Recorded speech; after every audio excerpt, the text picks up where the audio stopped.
शुरुआत करेंगे इस वक्त की बड़ी खबर के साथ। आपको इस वक्त की बड़ी खबर से रूबरू करा दें। 72वां अखिल भारतीय सहकारी सप्ताह का शुभारंभ 72वां अखिल भारतीय सहकारी सप्ताह का शुभारंभ हुआ। अखिल भारतीय सहकारी सप्ताह का शुभारंभ किया गया है। बता दें कि कार्यक्रम में अलग अलग प्रदर्शनियां भी लगाई जाएंगी। 20 नवंबर तक सहकारिता विभाग कार्यक्रमों का आयोजन करेगा। 72वां अखिल भारतीय सहकारी सप्ताह का शुभारंभ किया गया। 20 नवंबर तक सहकारिता विभाग कार्यक्रमों का आयोजन करेगा। अलग अलग तरह के कार्यक्रम सप्ताह के अंतर्गत आयोजित किए जाएंगे। 20 नवंबर तक सहकारिता विभाग की ओर से तमाम कार्यक्रम आयोजित होंगे। परंतु मैं धन्यवाद करना चाहूंगा देश के यशस्वी प्रधानमंत्री आदरणीय नरेंद्र मोदी जी और भारत सरकार के गृह मंत्री, सहकारिता मंत्री आदरणीय अमित शाह जी, जिनकी दूरगामी सोच के आधार पर किसानों को सशक्त और मजबूत, समाज को सशक्त और मजबूत करने का निर्णय किया। इसके माध्यम से हमने सभी की सभी 710 जो हमारी पैक्सें हैं उनको कंप्यूटर से जोड़ने का काम हमारी सरकार ने किया है। साथियों, इसमें से अब तक हमने 715 पैक्स, ई पैक्स भी उनको बनाने का काम हमने किया है। और आप जानते हैं कि पैक्स ये सहकारिता की, ये रीढ़ की हड्डी का काम करती है। इनके डिजिटल होने से पारदर्शिता आई है, भ्रष्टाचार रुका है और किसानों को, हम सब जानते हैं, किसानों को ऋण मिलने को लेकर के अन्य सेवाओं तक सब कुछ ये आसान हो गया है। अब दिक्कत नहीं आएगी और किसान को या आम व्यक्ति को इसका लाभ वो मिलेगा। साथियों, मैं कहना चाहूंगा कि पैक्स के लिए मॉडल बाय लॉज बनाए गए हैं, बाय लॉज बनाए गए हैं। हमने जो पैक्स के लिए जो नए हैं उनके मॉडल बाय लॉज बनाए हैं। पहले पैक्स का काम केवल ऋण देना था, हम सब जानते हैं, लेकिन अब हमारी नीति के तहत यही पैक्स 25 से ज्यादा अलग अलग काम, जिसका जिक्र हमारे मंत्री जी ने भी किया है, 25 अलग अलग काम वो कर सकती है। आपके गांव में सहकारी समिति कॉमन सर्विस सेंटर चला सकती है, जिसका जिक्र हमारे विजेंद्र जी ने भी किया है, जो कोऑपरेटिव के एसीएस हैं, और हमारे मंत्री जी ने भी इस बात का जिक्र किया है कि हमारी जो सहकारी समिति है वो अन्य 25 काम भी इसके माध्यम से कर सकती है, जिससे आम जन को उसका लाभ मिले और आम जनों से लाभान्वित हो। इसके अंदर चाहे सीएससी सेंटर की बात हो, पंप, पेट्रोल पंप वो जी चला सकती है, एलपीजी की एजेंसी ले सकती है, हमारी जो ड्रोन से खेती की मदद में भी ये कर सकती है। यानी कि गांव की जो समिति है, गांव की समृद्धि का ये सेंटर बन रही है। ये आदरणीय प्रधानमंत्री जी और आदरणीय अमित शाह जी की दूरगामी सोच है। जो हमारी गांव की समिति है वो गांव के सेंटर की समृद्धि बन रही है, ये हमारे लिए बहुत गर्व की बात है। साथियों, सबसे बड़ा कदम हमने सहकारिता क्षेत्र में दुनिया की सबसे बड़ी अन्न भंडारण योजना हम शुरू कर रहे हैं।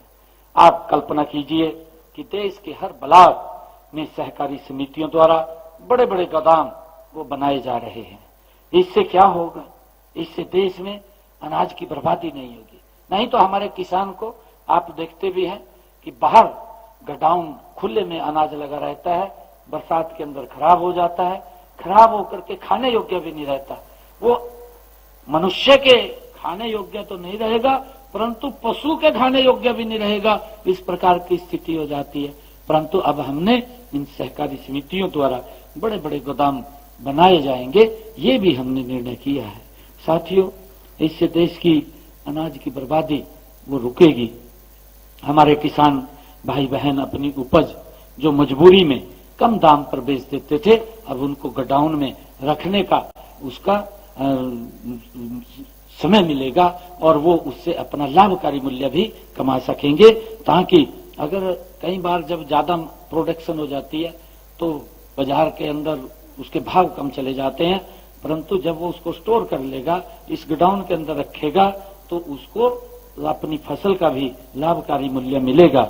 इन गोदामों में जो सामान वो रखेंगे, जब बाजार में सही दाम मिलेंगे तब वो उसको बेच भी पाएंगे। साथियों, हमने सहकारिता को केवल खेती और दूध तक सीमित नहीं रखे हैं। साथियों, मैं बताना चाहूंगा कि हम इसे नए क्षेत्रों में भी हम इसको विस्तार दे रहे हैं। हमारी सरकार निरंतर इसको लेकर के काम कर रही है। हमारा प्रयास है कि किसान उत्पादक भी बने और प्रोसेसर भी बने, किसान उत्पादक भी बने और प्रोसेसर भी बने और निर्यातक भी बने। ये हमारी सोच है। यह सपना सहकारिता के माध्यम से ही साकार हो सकता है। ये सहकारिता के माध्यम से ही वो अपने सपने को साकार कर सकता है। जैसे हम सब देखते हैं कि आदरणीय प्रधानमंत्री जी ने पिछले दिनों एफपीओज यानी किसान उत्पादक संगठनों को भी सहकारी समितियों के साथ जोड़कर एक नई ताकत इसको दी जा रही है। साथियों, मुझे ये बताते हुए कि आज इस मंच से मैं विशेष रूप से हरियाणा के युवाओं को ये आह्वान भी करता हूं कि आप पारंपरिक सोच से बाहर निकल करके सहकारी समितियां बनाइए। हमें उस तरफ बढ़ना पड़ेगा। आप आईटी सेक्टर में हैं, चाहे आप आईटी में हैं, चाहे लॉजिस्टिक में हैं, या टूरिज्म में हैं, या फूड प्रोसेसिंग में हैं, सहकारिता के मॉडल पर हम मिलकर के काम कर सकते हैं। साथियों, हमारी सरकार लगातार युवाओं को आगे बढ़ाने में वो मदद करने के लिए हर कदम पर उनके साथ खड़ी हुई दिखाई देगी।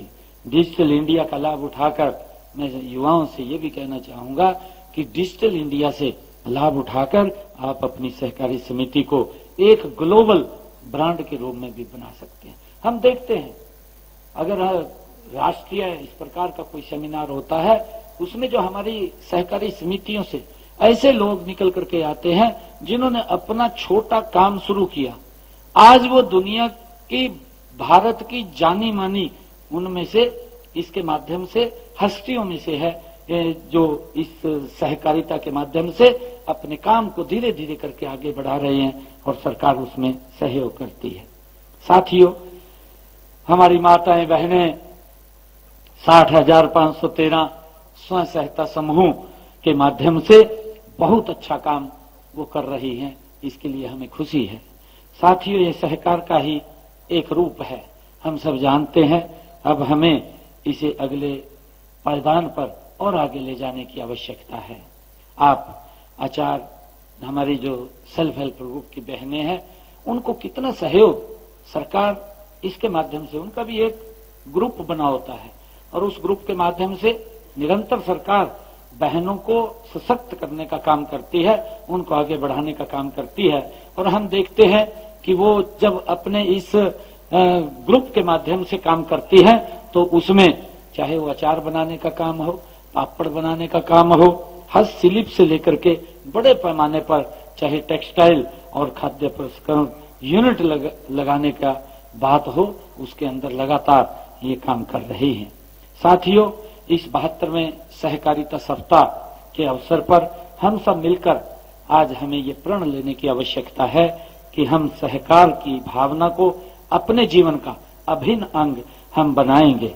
हम मिलकर के काम करेंगे, एक दूसरे का हम साथ देंगे और हरियाणा को देश का सबसे समृद्ध और सबसे खुशहाल और सबसे सहकारिता उन्मुख राज्य बनाने का काम हम करेंगे।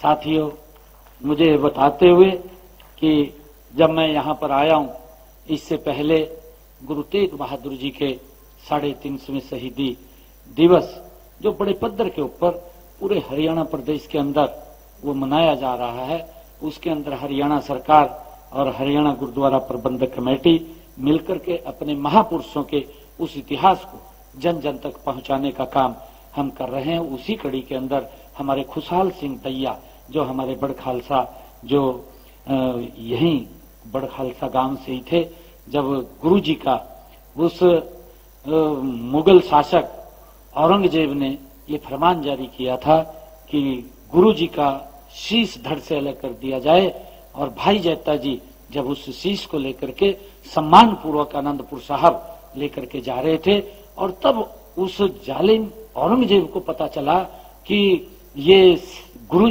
जी के शीश को उठा करके ले गए हैं, तो वो उनको अपमानित करना चाहता था।